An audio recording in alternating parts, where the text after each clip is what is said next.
প্রথমেই বলে দিই যে বাড়িতে কারেন্ট নেই, একটু আগে কারেন্টটা চলে গেল, তাই এরকমভাবেই শ্যুট করতে হচ্ছে, একদম প্রকৃতির ন্যাচারাল আলোতেই শ্যুট করতে হচ্ছে। তাই আমার মুখ যতটুকু দেখা যায় তাই একটু সেটুকু দেখেই সন্তুষ্ট থাকুন। দেখুন আমার মুখটা এমন কিছুই সুন্দর মুখ নয়, তবুও যেটুকু দেখা যাচ্ছে সেটুকু দেখেই সন্তুষ্ট থাকুন। এনিওয়ে অনেক আটভাট বকে টকে ফেললাম আর কি। তো কথা বলবো হচ্ছে একটা বেঙ্গলি সাইফাই শর্ট ফিল্ম নিয়ে, যেটা আমি ইউটিউব থেকে একদম ফ্রিতে দেখলাম। লেন্থ হচ্ছে মাত্র 12 মিনিট, যেটার নাম হচ্ছে অন্তর ডাইমেনশন। আপনারা এই কাজটা না দেখুন, ঠিক আছে? আমি বলবো না যে কাজটা মানে একদম নিখুঁত কোনো কাজ হয়ে গেছে, খামতি অবশ্যই আছে, বাট আমি বলবো যে আপনারা এই যে প্রচেষ্টা, এটাকে আপনারা অ্যাটলিস্ট একবার হলে একটু সাপোর্ট করুন। এই কাজটা অ্যাকচুয়ালিতে যারা বানিয়েছে আর কি, মেকার্সরা, তারা অ্যাকচুয়ালিতে ক্রিস্টোফার নোলানের সিনেমা ইন্টারস্টেলারকে একটা কাইন্ড অফ ট্রিবিউট হোমাজ দিয়ে বানিয়েছে। নাম শুনে বুঝতেই পারছেন, অন্তর ডাইমেনশন। এবারে ব্যাপারটা হচ্ছে যে ইন্টারস্টেলারের মধ্যে যেরকম ডাইমেনশন যেরকম ডাইরেক্টলি দেখিয়েছিল, এবার এখানে তো অত তো সেরকম বাজেট নেই, বাংলাদেশের বাজেট একদমই কম। যেটা এখানে করেছে মেকার্সের বুদ্ধিমত্তার সাথে এখানে গল্পটাকে বাংলার মধ্যেই মানে সেট করেছে গল্পটাকে। দ্বিতীয় হচ্ছে, যদি আপনি মায়া শালিক বলে একটা বাংলাদেশে একটা ওয়েব ফিল্ম এসেছিল, অপূর্ব ছিল ছবিটার মধ্যে, তো ওই ছবিটাও কিন্তু একটা টাইম ট্রাভেল, একটা টাইম লুপের গল্প সেখানে বলা হয়েছিল। এবার যদি আপনি দেখেন যে টাইম ট্রাভেল বা টাইম লুপটা কিন্তু ওখানে কিন্তু দেখানো হয় না, মানে ওখানে মেকার্সরা কিন্তু টেকনিক্যাল দিকে কিন্তু যেতে যায়নি, একদমই যায় নাই, কারণ তারা জানে যে তাদের কাছে সেই বাজেট বা সেই রিসোর্স তাদের কাছে যেহেতু নেই, তারা সেই জন্যে ওদিকে যায়নি।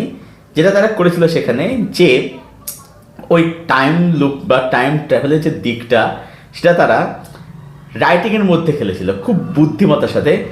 সেই জিনিসটা কিন্তু এখানেও কিন্তু করা হয়েছে।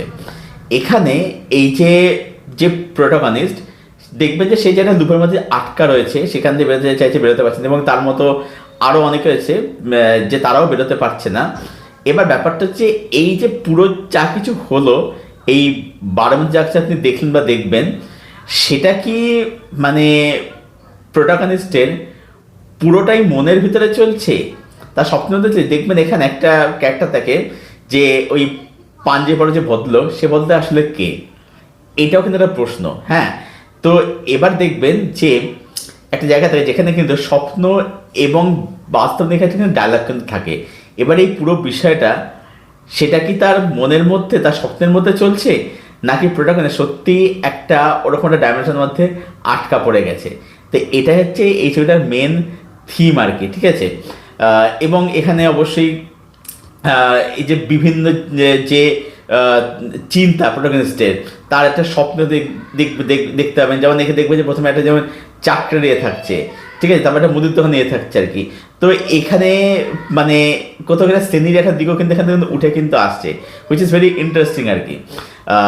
এবং যদি আমি টেকনিক যদি বলি এই কাজটা আর কি, বলবো যথেষ্ট কিন্তু ভালো, যথেষ্ট ভালো। ক্যামেরার কাজ বলুন বা যেরকম এই যে কনসেপ্টটা, সেটা যেভাবে বাংলার ব্যাকগ্রাউন্ড যেভাবে মানে প্লেস করিয়েছে, সেটা কিন্তু সত্যি কিন্তু মানে যথেষ্ট কিন্তু প্রশংসার কিন্তু দাবি কিন্তু রাখে। এখানে যারা অভিনয় করছে তারা কিন্তু বললো যে এখানে বেশ ভালোই করেছে। যেমন যে এখানে যে প্রোটাগনিস্ট যে হয়েছে, তার কাজ কিন্তু বলতে এখানে যথেষ্ট কিন্তু ভালো হয়েছে, কিন্তু ভালো কাজকে ডেলিভার কিন্তু করেছে। হ্যাঁ, যদি আমাকে নেগেটিভ যদি বলতে হয়, একটা জিনিস আমার নেগেটিভ লাগলো হচ্ছে এই ছবিটার মধ্যে একটা ভিখারির অ্যাঙ্গেল থাকে। দেখবেন এখানে কিন্তু মানে কত সুন্দর করে এখানে শ্রেণী বিভাজনটা দেখেছে। প্রথমে একটা চাকরিজীবী, সেখান থেকে মুদির দোকান, সেখান থেকে ভিখারি, ঠিক আছে? তো এটা কিন্তু খুব ইন্টারেস্ট লাগলো এখানে, মানে এখানে কিন্তু সব রকম শ্রেণীর মানুষ কিন্তু এখানে দেখানো হয়েছে। এবার যে ভিখারিটাকে দেখাচ্ছে, সেই ভিখারিটার না মেকআপটা আমার মনে হচ্ছে আর একটু বেটার হতে পারতো, এটা আমার কোথাও গিয়ে একটু একটু মনে হলো আর কি। আর যেটা আমি বলবো, অভিনয় সবার ভালো হয়েছে, খারাপ হয়নি, বাট প্রোটাগনিস্ট বাদ দিয়ে বাকি যাদেরকে সাপোর্টিং রোলে, তাদের দু একজনের অভিনয় আমার মনে হচ্ছে যে আর একটু বেটার হতে পারতো, এটুকু আমার মনে হচ্ছে এটা দেখবার পরে আর কি। তো ওভারঅলে এটাই বলবো যে আপনার এই কাজটা দেখুন। আমি এই শর্ট ফিল্মের লিঙ্ক দিয়ে দেবো ডেসক্রিপশন বক্সে।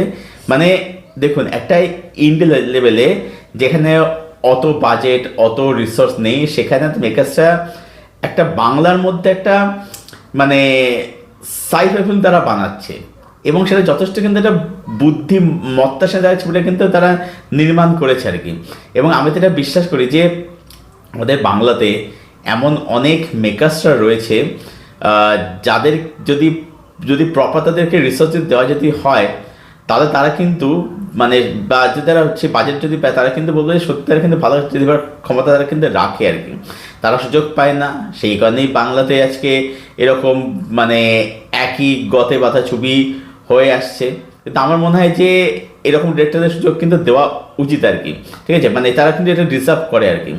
এনিওয়ে, এটাই আমার ওপিনিয়ন ছিল অন্তর ডাইমেনশন এই কাজটাকে কেন্দ্র করে। কাজটা বলবো যে আমার কাছে এটা খুব ভালো প্রচেষ্টা, একদম পারফেক্ট বা নিখুঁত কাজ এটা আমার কাছে কখনোই নয়, বাট এই যে তারা যে একটা সাহসটা দেখেছে, এটাকে আমি সত্যি অ্যাপ্রিসিয়েট করি আর কি। তো আপনার কাজটা দেখুন এবং দেখে তাদের কমেন্টে জানাবেন যে কাজটা আপনাদের আপনার যেটা মনে হয় ভালো খারাপ মোটামুটি যাই আপনাদের ফিডব্যাক, সেটা আপনারা কমেন্ট করে জানাবেন। তাহলে তারাও মোটিভেট হবে আগামী দিনে আরও ভালো কাজ ডেলিভার করার। আর আমার ভিডিওর সাথে আপনারা কতটা এগ্রি করছেন কি করছেন সেটা কমেন্ট করে অবশ্যই জানাবেন। আর ভিডিওটাকে লাইক করবেন, শেয়ার করে চ্যানেলটাকে অবশ্যই অবশ্যই সাবস্ক্রাইব করবেন। তো চলুন ভিডিও এখানে শেষ করছি, দেখা হচ্ছে আপনাদের সঙ্গে পরের কোনো ভিডিওতে। টিল দেন সবাই খুব ভালো থাকুন, সুস্থ থাকুন এবং ভালো ভালো কন্টেন্ট দেখতে থাকুন।